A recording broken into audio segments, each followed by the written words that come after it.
Hello, everyone, and welcome back to the Tales Corner. I know many of you use these stories to relax or practice your English listening. Before we begin, I'd love to know where you're listening from. Share your country in the comments below.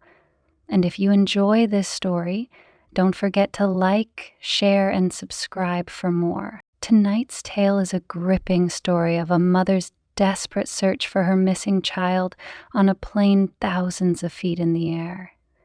As secrets unravel, the tension rises, leading to an unforgettable journey. Stay tuned. My name is Kyle Pratt. I'm an aircraft engineer, a mother, and, until recently, a wife. My husband's sudden passing left me shattered, and with it came the heavy responsibility of caring for our 6-year-old daughter, Julia, on my own. As I sit here, recalling the events that unfolded, I realize how quickly life can change. This is our story, a journey that began in sorrow, but led to a fight I never imagined I'd have to face. It all started on a cold, gray morning in Berlin. Julia and I were boarding a plane to New York, carrying my husband's body back home. I remember clutching Julia's hand tightly, afraid that if I let go, I might lose her too. "Mom, the plane is so big," Julia said, her eyes wide with wonder as we walked down the jet bridge. "Yes, sweetheart," I replied, managing a small smile. "It's one of the biggest planes ever built. You'll feel like you're in the sky, on a cloud." Julia giggled, and for a brief moment her innocence lifted some of my sadness. We boarded and made our way to our seats in the economy section. The plane was massive. 2 levels, rows upon rows of passengers, and a soft hum of anticipation in the air. Julia settled into her seat by the window, her small face pressed against the glass. "Are we really going to fly so high?" she asked. I nodded. "Yes, higher than you can imagine. You'll be able to see the stars if we look closely enough."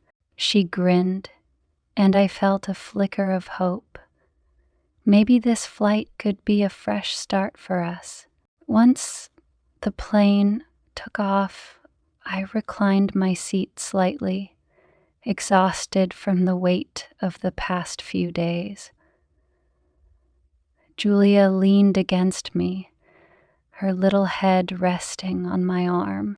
"Sleep if you want, sweetheart," I whispered. She nodded and closed her eyes. Soon, the steady hum of the engines lulled her to sleep, but the peace didn't last.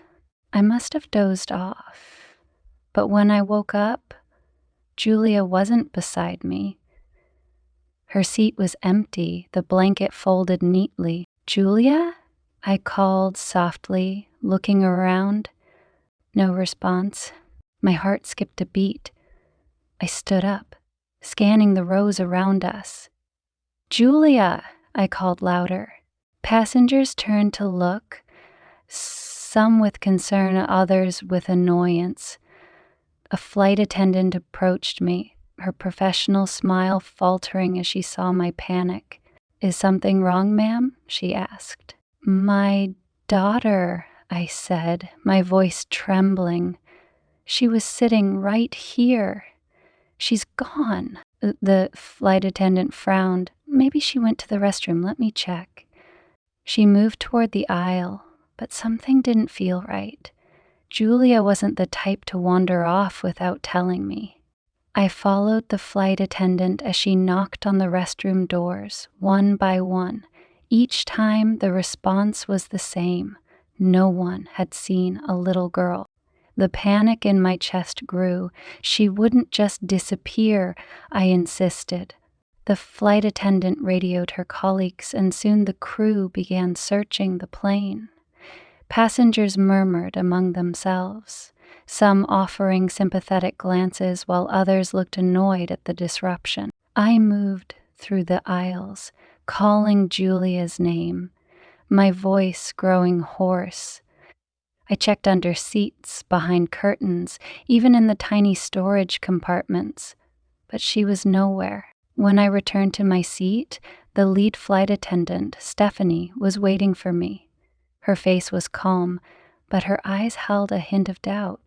"Ma'am," she said gently, "we've searched the entire cabin. There's no sign of your daughter." "That's impossible," I snapped, my voice rising. "She was right here. Someone must have taken her." A few passengers muttered, and I heard the word hysterical whispered behind me. Stephanie placed a hand on my arm. "Let's not jump to conclusions. Could she have moved to another seat?" "No," I said firmly. "She wouldn't leave without telling me." Stephanie exchanged a glance with another crew member. "We'll check the manifest," she said. Maybe there's been a misunderstanding." I clenched my fists as she walked away. A misunderstanding? How could they not take this seriously? My daughter was missing. Minutes later, Stephanie returned, holding a clipboard. "Ma'am," she said hesitatingly, "we've reviewed the passenger manifest. It says you're traveling alone. There's no record of a child named Julia Pratt on this flight." Her words hit me like a punch to the stomach. "What are you talking about?" I demanded. "She's my daughter. She's right here." Stephanie's expression softened. "Is it possible, with everything you've been through, that you might be mistaken?" "Mistaken?" I repeated, my voice shaking with anger. "Are you suggesting I imagined my own daughter?" "I'm just saying," Stephanie began, but I didn't let her finish. "You're wrong," I shouted. "She's here. I know she's here." Tears blurred my vision as I turned to the passengers around me. "Please," I begged. "Someone must have seen her. A little girl, 6 years old, dark hair, wearing a red coat. Did anyone see her?" The passengers avoided my gaze, their unease palpable. No one spoke up. My mind raced. How could Julia just vanish? How could no one remember her? Unless a chilling thought crept into my mind. What if someone on this plane had taken her? What if they were hiding her somewhere? I pushed past Stephanie and made my way to the front of the plane, where the captain and co-pilot were seated. "You have to help me," I said, my voice trembling. "My daughter is missing." The captain, a middle-aged man with a calm demeanor, nodded. "I've been informed," he said. "We're doing everything we can, but we can't find any evidence that she's on board." "That's because someone took her," I cried. "You need to search the cargo hold, the crew areas, everywhere." "Ma'am," the captain said gently, "I need you to remain calm. We'll do another sweep of the plane, but we have to consider every possibility." His words felt like a dismissal, but I refused to back down. "You don't understand," I said. "Julia is all I have left. I can't lose her too." The captain's expression softened. "We'll do our best," he promised. As I returned to my seat, my mind spun with questions. Where was Julia? Why didn't anyone remember her? And most importantly, how far would I have to go to find her? The hum of the airplane engines felt deafening as I sat in my seat, trembling with anger and fear. Around me, passengers whispered, casting uneasy glances my way. I didn't care. My daughter was missing, and every second that passed felt like a countdown to something terrible. I stood abruptly. "I'm not sitting here while my daughter is out there. You haven't searched everywhere." Stephanie appeared at my side, trying to calm me down. "Ma'am, please." "No," I snapped, pulling away. You think I'm crazy, don't you? But I'm not. Julia is on this plane, and I'm going to find her. I stormed down the aisle, peering into every corner, yanking open overhead bins and startling passengers. A man in a business suit stood up, blocking my path. Lady, what's your problem? He said sharply. You're scaring people. My problem? I said, my voice rising. My 6-year-old daughter is missing, and no one seems to care. He rolled his eyes. Maybe you should sit down before you make things worse. I ignored him and kept moving. Another flight attendant, younger and visibly nervous, stepped in front of me. Ma'am, please, we'll search again, but you need to. You don't understand, I shouted, tears streaming down my face. Someone took her. She's scared and she needs me. Behind me, I heard Stephanie speaking to the captain over the intercom. She's becoming disruptive. Should we restrain her? Restraining me? My heart pounded. They thought I was the problem. I turned and shouted, You think I'm the one causing trouble? Someone on this plane knows where my daughter is. The murmurs among the passengers grew louder. I felt trapped, suffocated by their stares. Then a voice cut through the tension. Ma'am, the captain said, emerging from the cockpit. I need you to come with me. I hesitated, my body trembling. Why? What are you going to do? We need to talk privately, he said, his tone firm but calm. I followed him to the crew quarters, my chest tight with anxiety. Inside, he gestured for me to sit. Kyle, he began, his voice softer now. We've done everything we can. The crew has searched the plane twice. There's no sign of your daughter. You're wrong, I said through gritted teeth. She's here. Someone's hiding her. The captain exchanged a glance with Stephanie, who had joined us. Kyle, he said gently, I need to ask you something difficult. Is it possible that Julia never boarded the plane? His words hit me like a slap. What? You've been through a lot, Stephanie added, her voice cautious. The loss of your husband, the stress of the trip. Sometimes our minds can play tricks on us. I stared at them in disbelief. You think I imagined her? That I'm so broken I made her up? The captain sighed. We've checked the manifest, Kyle.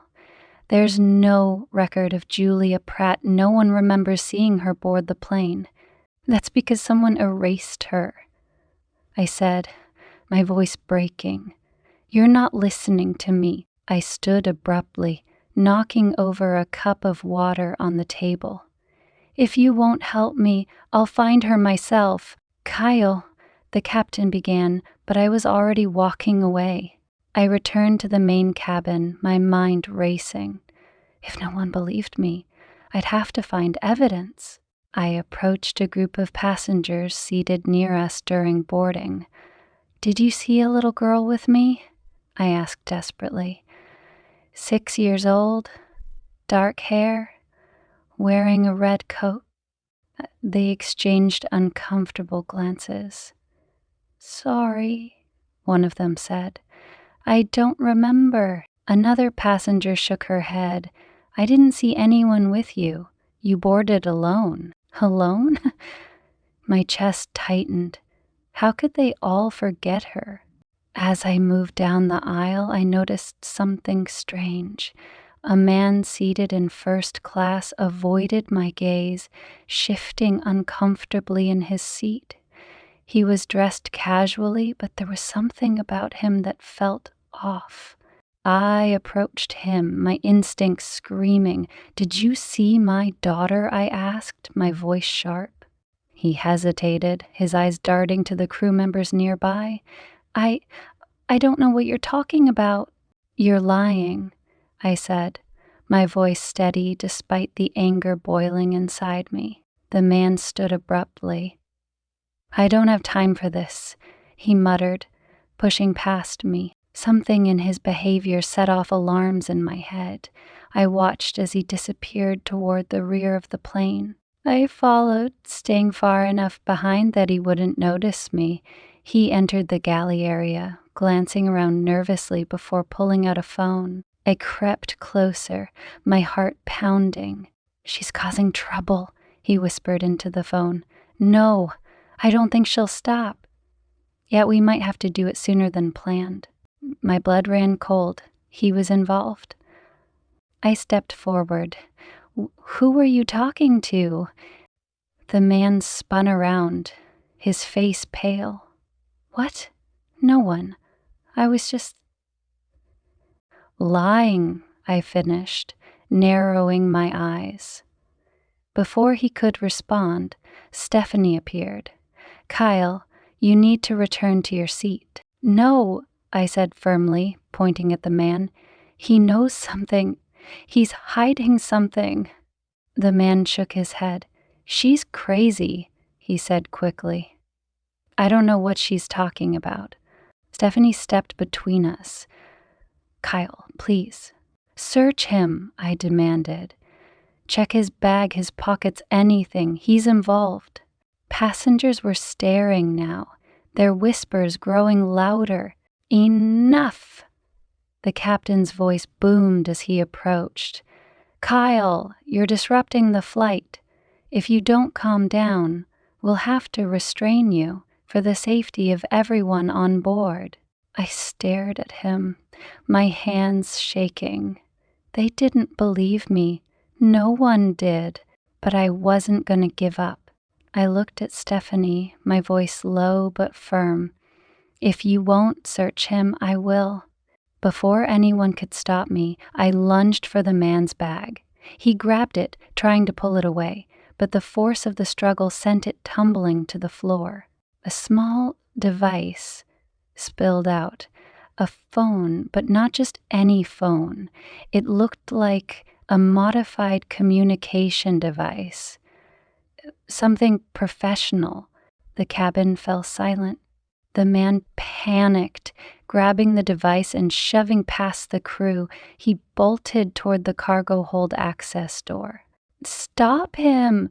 I screamed. The captain barked orders, and 2 crew members chased after him. I followed, my adrenaline surging. As I reached the cargo hold, I saw the man trying to open a compartment. I didn't hesitate.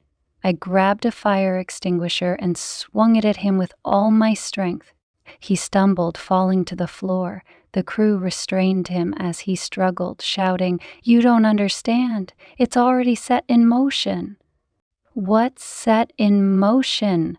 I demanded, but he refused to answer. I knelt beside him, my voice trembling with rage.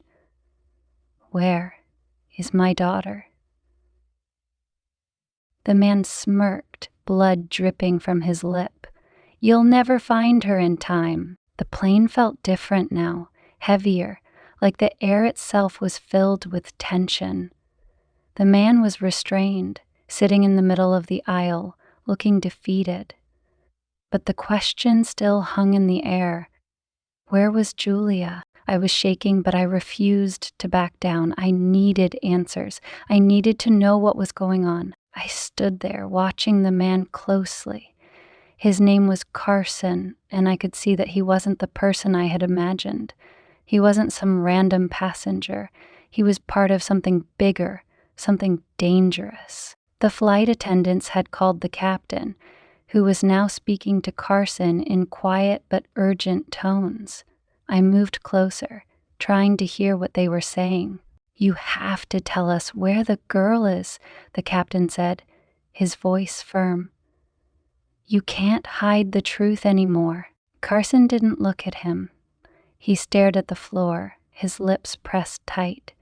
"We can't keep pretending this is just a mistake," the captain added. "If there's a child on this plane who's been taken, we need to know." Carson finally looked up, his eyes cold. "It's too late now," he muttered. "Too late?" I echoed. "What do you mean, too late? Where is my daughter?" He just shook his head, almost as if he was trying to ignore me. But his silence spoke louder than anything. I turned to the crew. "Someone has to tell me what's going on. Where is she? Where is Julia?" The captain and flight attendants exchanged worried glances. "We're doing everything we can," the captain said, "but this situation is complicated." "I don't care about complicated," I shouted. "I just want my daughter." One of the attendants gently touched my arm. "Please, just try to calm down. We will find her, I promise." But it was hard to stay calm. My daughter was out there somewhere, and I had no idea where to begin looking. I felt helpless. Then, suddenly, a loud beep came from one of the communication panels. The captain rushed over to check it, and the mood shifted instantly. "We've just received a message from ground control," the captain said. "They've located something in the cargo hold." I felt a cold shiver run down my spine. The cargo hold? What was there? Was it related to Julia? "Are you saying you found her?" I demanded. The captain hesitated before speaking again. "We don't know yet, but we need to get to the cargo hold immediately." I nodded, trying to steady myself. This could be it. This could be the moment when I finally found Julia. I followed the captain, my heart pounding in my chest. As we moved toward the rear of the plane, I could feel the weight of everything that had happened pressing down on me. When we reached the cargo hold door, 2 crew members were standing guard. They stepped aside as the captain entered the room. I followed him, holding my breath. Inside the cargo hold, everything seemed normal at first glance. But there, in the corner, something caught my eye, a small bag one I recognized. It was Julia's. I rushed toward it, but the captain stopped me. "Be careful, Kyle. We don't know what we're dealing with here." I didn't care. My daughter's things were here. She had to be nearby. As I reached down to grab the bag, I heard a faint sound. Footsteps. I turned, my heart leaping. "Julia?" I called softly, but the only answer was the sound of a door creaking open. I spun around to see Carson standing in the doorway. He had a smirk on his face, like he knew something I didn't. "What do you know?" I demanded, stepping toward him. "Where is she? Where is my daughter?" Carson said nothing, but his expression was full of confidence. He wasn't worried anymore. It was like he had won. The captain moved closer, his face hardening. "Where is she, Carson?" he asked again. Carson finally spoke, his voice low. "You'll never find her in time." I felt my stomach drop. "What does that mean? What do you mean, in time?" He just laughed softly. "It's already been set in motion. You can't stop it now." I shook my head, feeling the walls close in. "What are you talking about? What have you done?" But Carson wasn't going to answer. Instead, he pushed past me and moved toward the front of the plane, leaving me standing there, confused and terrified. "Wait," I called out, but he didn't stop. I turned to the captain, panic rising in my chest. What does he mean? What has he done? The captain didn't have an answer. "We need to get back to the cabin, now." I followed him, my mind racing. I had to find Julia. She was still out there, somewhere, and I couldn't stop until I had her back. When we reached the front of the plane, something felt off. The atmosphere had changed. The passengers were uneasy, shifting in their seats, and I could feel their eyes on me. But I wasn't thinking about them. I was thinking about Julia. The captain pulled out his radio and began talking to ground control. As I listened to him speak, a horrifying thought crossed my mind. What if Carson wasn't alone? What if there was someone else on this plane helping him? Before I could voice my thoughts, the plane suddenly jolted, throwing me off balance. I grabbed the armrest to steady myself, my heart racing again. The captain turned to me, his face pale. That was a warning shot. They're getting closer. Closer? I whispered. Who? He didn't answer. My worst fear was coming true. Carson wasn't just part of some random act. He was connected to something much bigger, something dangerous. And I was running out of time. The plane felt like a ticking time bomb, each minute dragging on as I fought to keep my composure. My heart pounded, and my hands were clammy. Julia's disappearance was no longer just a mother's nightmare. It was a deadly game, and I was desperate to find her before it was too late. The captain had warned me. They're getting closer. But closer to what?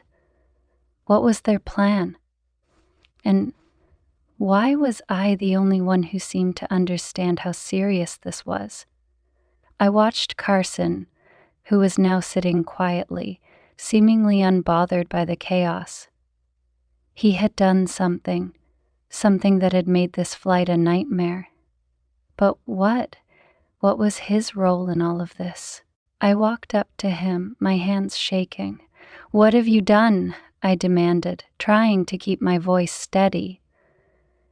He looked up at me, his expression cold. "You'll never understand. It's already set in motion." "Set in motion?" I repeated, feeling my anger rise. "What do you mean? What's going to happen?"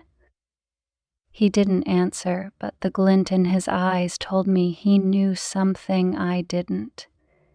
I turned to the captain, who was still on the radio talking to ground control. "We need to stop this plane now," I said urgently. "If there's something happening, we need to act fast." "We can't just stop in mid-air, Kyle," the captain said, his voice calm but firm. "We're flying at 300, 0 feet. It's too dangerous." I knew he was right. But what other choice did I have? My daughter's life was at stake. As I stood there, helpless, I felt a hand on my shoulder. I turned to see Stephanie, one of the flight attendants, her face pale and worried. "Kyle," she said quietly, "we've checked everything. We've looked through the cargo hold again. There's no sign of your daughter." "How can you say there's no sign of her? She's here. She has to be." "I'm sorry, but we have to consider other possibilities," Stephanie said softly. "We don't know what's going on, but we're doing everything we can." Everything we can? It didn't feel like enough. Julia was out there somewhere, and I couldn't let her slip away. That's when I saw it. The faint glow of a phone screen in Carson's pocket. A phone. He had one. The same phone he'd been talking into earlier. My pulse quickened as I realized he might be communicating with someone else. Someone who knew exactly what was going on. I stepped closer, my voice low. "Where is my daughter, Carson? Where is she?" He finally looked up at me, his eyes cold. "You'll never stop this," he said, his voice full of certainty. "They have her, and there's nothing you can do." My heart sank. Who was they? And why was I the last to know what was really happening? I grabbed him by the collar. "Tell me now," I yelled. "Tell me where she is." The captain stepped forward, his face stern. "Kyle, you need to let him go. We don't have time for this." But I couldn't let go, not until I had answers. "Where is she?" I demanded again. Carson finally sighed, looking tired, almost as if he had been waiting for this moment. "It's too late," he whispered. "They've already made their move. She's gone." "No!" I shouted, shaking him harder. "You don't get to do this. You don't get to take my daughter from me." Suddenly, the entire plane jolted, throwing me off balance. My heart stopped for a second as I grabbed the seat for support. The lights flickered and I heard passengers gasping in fear. The plane lurched again, this time more violently. "Everyone, stay calm," the captain shouted over the intercom. "There's a technical issue with the aircraft. Please remain seated with your seatbelts fastened." I could feel the panic rising. What was happening? Was this part of their plan? Then I saw it. Through the small window near the cockpit, a plane, small and fast, was approaching us at an alarming speed. A jet, and it was heading straight for us. "Get down!" the captain shouted, but it was too late. The plane shook again, harder this time, and a loud bang echoed through the cabin. My ears rang, and the lights went out. Everything went dark. I gasped, struggling to breathe, my mind reeling. What had just happened? Why was there another plane? And where was Julia? The darkness lasted only a few moments, but it felt like a lifetime. My heart pounded in my chest as I tried to steady myself. The plane had stopped shaking, but the silence that followed was deafening. I could hear the frantic murmurs of the passengers around me, the tension in the air almost unbearable. I glanced at the captain, who was looking at the controls, his face tense. He immediately reached for the intercom. "This is the captain speaking. Everyone, please stay seated. We've experienced a brief technical issue, but everything is under control now. Please remain calm." Everything is under control, I thought. If only he knew. I turned to Carson, who was still seated, his face pale. He had finally stopped resisting, but his eyes were filled with something, fear, maybe, or guilt. It didn't matter. I needed answers. I couldn't let this go on any longer. My daughter was still missing, and I needed to find her. I leaned toward Carson, my voice low but full of desperation. "You're gonna tell me everything, now." Carson didn't look at me. He kept his eyes fixed on the floor, but after a long moment of silence, he spoke. "It wasn't supposed to happen like this. It was just supposed to be a job. Just a job." His voice was barely a whisper. "What job?" I demanded. "Where is Julia?" He finally looked up at me, his face filled with regret. She's with them now," he said quietly. They took her because she was the key to everything." I felt my stomach twist. "What do you mean? Who are they?" Carson hesitated, his hands shaking. "I'm not the only one on this plane with a job. There's more people involved who you don't even know about. They're dangerous, and they're controlling everything. Julia was part of a plan that's much bigger than you or me. My blood ran cold. "No," I whispered. "That's not possible. She's just a child." She had nothing to do with any plan. Carson closed his eyes, pain etched on his face. "I didn't want it to happen this way. But Julia's mother, you were never supposed to be part of this. They used you as a distraction. They knew you would never give up on her." Used me as a distraction?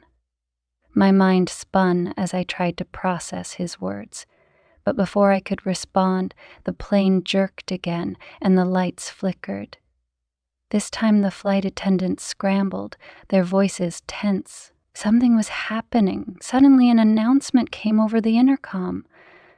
"Ladies and gentlemen, please remain calm. We are about to land. Please fasten your seatbelts and prepare for immediate descent." Land? Why were we landing so suddenly? I looked out of the small window, seeing nothing but a blur of lights below. Where were we? The airport wasn't supposed to be this close, but the more I thought about it, the more I realized that whatever was going on, whatever Carson and the others were part of, this was the end game.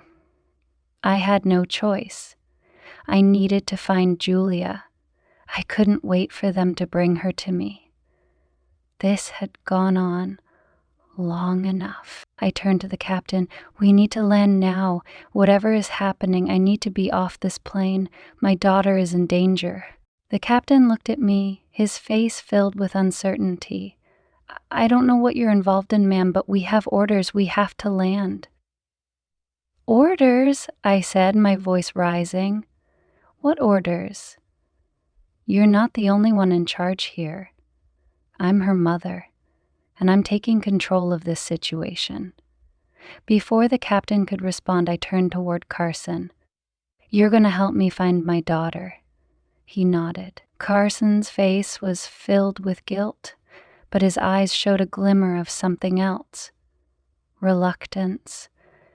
"You don't understand. They're not just after Julia. They're after me too.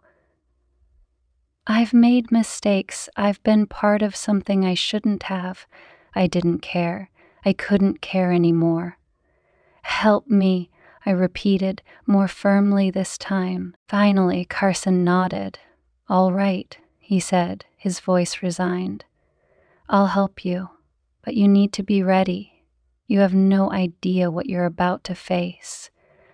As the plane descended, I felt a surge of determination. I wasn't going to lose my daughter. Not today. I had no idea what I was about to walk into, but I had no other choice. The plane touched down with a sharp bump, and the engines whined as we slowed to a stop. The emergency lights flickered on, bathing the cabin in an eerie red glow. I could hear the sound of doors unlocking, footsteps approaching from outside the cabin. Carson stood up, looking at me with a mix of fear and guilt. "It's time," he said. "Let's go." I followed him through the narrow aisles, my heart pounding. The cabin door opened, and we were led into a dark, quiet hallway. And there, standing in the shadows, was a man I had never seen before. Tall, dark, and unshaven. "Where is she?" I demanded, my voice cold. "Where's my daughter?" The man smiled, but there was no warmth in it. "You're too late," he said, his voice low. "She's already gone." In this story, a mother desperately searches for her missing daughter, Julia, on a plane. Was Julia truly taken, or was her mother's grief and trauma clouding her mind? As the tension builds, the question remains, what really happened to Julia, and who can be trusted in a situation filled with lies and deception? If you liked my story, please like, share, and subscribe. I'll see you in the next story.